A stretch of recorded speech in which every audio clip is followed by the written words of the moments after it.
బ్రిటన్లో మనం breaking news చూస్తున్నాం. తెలంగాణ ముఖ్యమంత్రి రేవంత్ రెడ్డి ఈరోజు సాయంత్రం తిరుమలకి వెళ్తున్నారు. బుధవారం ఉదయం వెంకటేశ్వర సేవలో ఆయన పాల్గొంటారు. సీఎంతో పాటు పలువురు నేతలు కూడా తిరుమలకి వెళ్లే అవకాశాలు కనిపిస్తున్నాయి.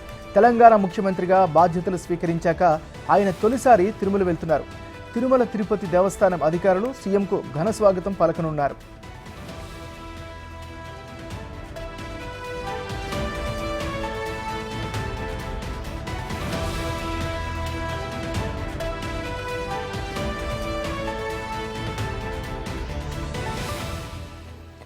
తెలంగాణ ముఖ్యమంత్రి రేవంత్ రెడ్డి ఈరోజు సాయంత్రం తిరుమల వెళ్తున్నారు. బుధవారం ఉదయం వెంకటేశ్వర స్వామిని ఆయన సేవలో పాల్గొంటారు. ఇక ఇదే అంశానికి సంబంధించి మరింత తాజా సమాచారాన్ని మా డిప్యూటీ బ్యూరో చీఫ్ సాదిక్ అందిస్తారు. సాదిక్. ఏమన్నారు? ముఖ్యమంత్రి రేవంత్ రెడ్డి తన కుటుంబ సభ్యులతో సాయంత్రం తిరుపతికి వెళ్తున్నారు. రేపు స్వామివారిని దర్శించుకున్న తర్వాత తన మనుమని పుట్టెంటుకలు అక్కడ సమర్పించాలని మొక్కుకున్న నేపథ్యంలో కుటుంబ సభ్యులందరితో కలిసి ఆయన ఈ రోజు సాయంత్రం అయితే వెళ్తున్నారు. రేపు వాళ్ళ మనవడు అయినటువంటి రుద్రదేవ్ వాళ్ళ పుట్టెంటుకల నిమిత్తం ఆయన కుటుంబ సభ్యులతో పాల్గొనబోతున్నారు. ఏమన్నారు?